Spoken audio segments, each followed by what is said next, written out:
Good afternoon, and thank you for stopping by Across the Fence. I'm Keith Silva. At one time or another, everyone has asked someone for his or her autograph. For me, it was my first visit to Fenway Park in 1982, waiting, hoping Dwight Evans or Carl Yastrzemski would come over to the stands and sign an autograph. They did not. But I did get Eddie Urak and Rich Gedman to sign my program, so I got that going for me. Autographs are personal, collectible, profitable. My guest today has been collecting autographs, as we'll learn, since he got some life-changing advice from an uncle. It is my honor to welcome longtime friend of Across the Fence, my friend, and did I mention Vermont and Civil War historian, Howard Coffin. Welcome back to Across the Fence, Howard. Nice to be here again. Great. Before we get to autograph collecting, congratulations and kudos are in order. You've added a new title to your CV. You recently received an honorary degree from the Vermont State University, formerly Linden State College. How did that come about? Well, some friends of mine, I guess. I have never had a college degree. I dropped out of Linden State Teachers College in 1963 and proceeded to get drafted, and I never went back to college. But of course, Linden is now part of Northern Vermont University, and they gave me an honorary degree in June of 24, and so I now have a degree, and it was one of the best days of my life. I was so excited. Do you have any jobs lined up, any prospects as a new graduate? I think most of my work is done, but I did get a chance to speak to the students about Abraham Lincoln, and I enjoyed every minute of it. And you picked up on your last lesson that you taught, you told me.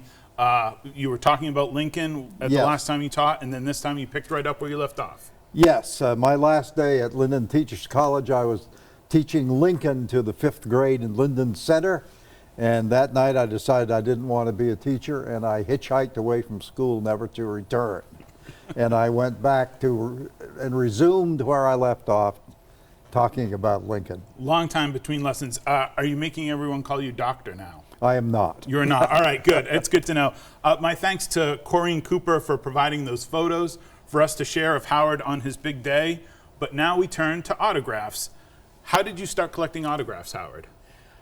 I was in Kennebunkport, Maine, visiting my Uncle Charles, or Chick, and we were walking through Kennebunk, and we passed an antique shop, and he looked in there and said, "I bought an Abraham Lincoln autograph there last week."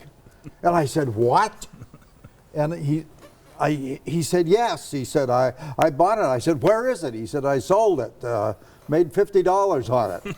And I said, and then he said something that changed my life. He said, "You know, after a man's gone, all that's left is that signature." Got me interested in autographs. He didn't have much money. If he could afford a Lincoln autograph, maybe I could. And I started looking for one, and a month later I found one in a shop in Rutland, and I still have it. That was more than 50 years ago. Yes, and we have it here on set with us today. So this is the autograph you bought in this very nice frame. And you can see Abraham Lincoln is down here in the corner. You can see the Lincoln signature there, and this is also signed by Edwin Stanton, who is the Secretary of War. And what is this document, Howard? It's a commission appointing a Vermonter to be an officer in the cavalry. Okay. And 1864, and when I got it verified by an expert to make sure it was authentic, he pointed out that the signature is a little shaky because by 64 Lincoln is getting very tired. The war is wearing him out. So your first autograph that you ever got, do you remember what you paid?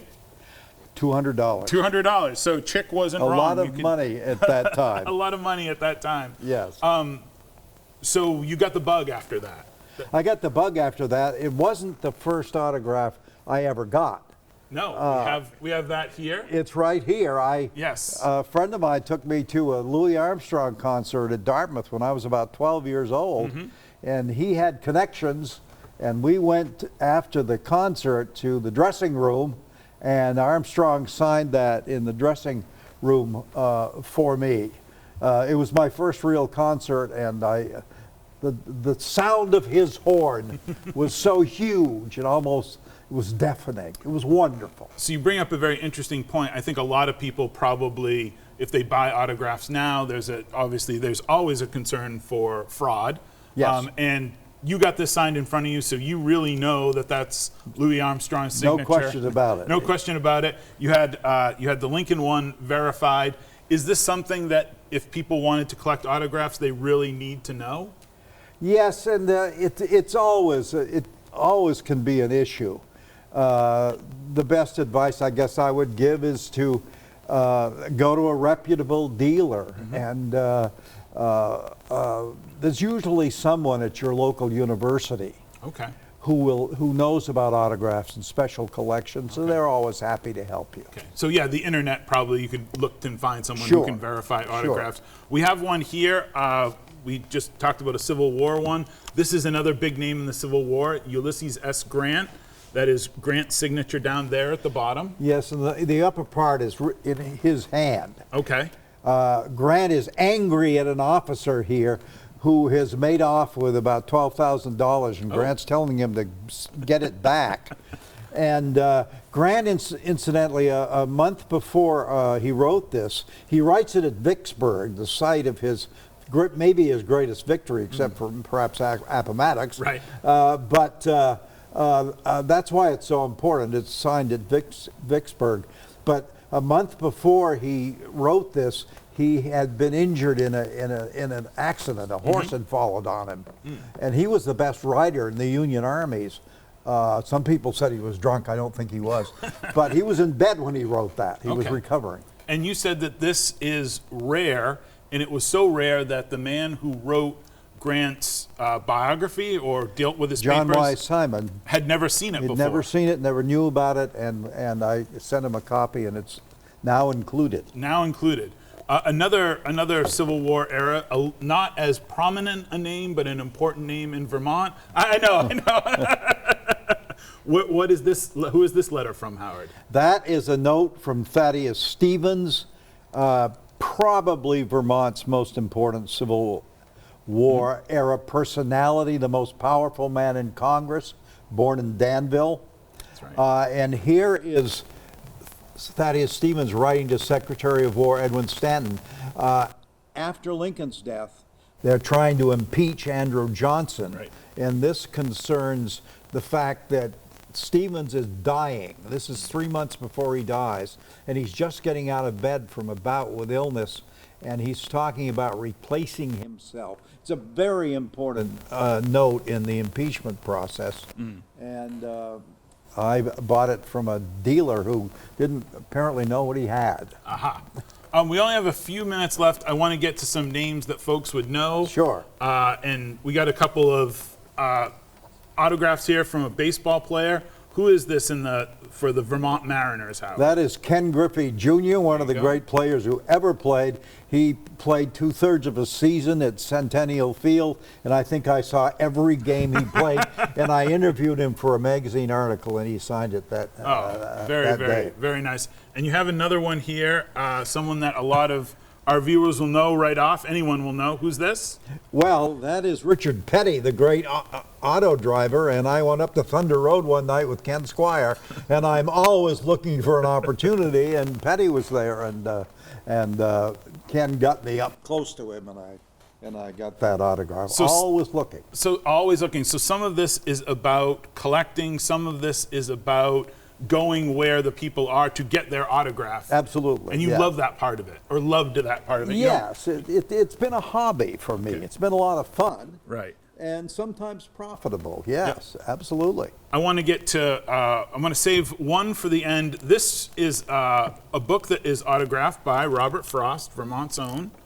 And there's the Robert Frost autograph in there. And this has a good story because you saved this. I bought that at the Brattle Bookstore in Boston, 45 years ago. And I paid $35 for it, which was a lot of money for me then.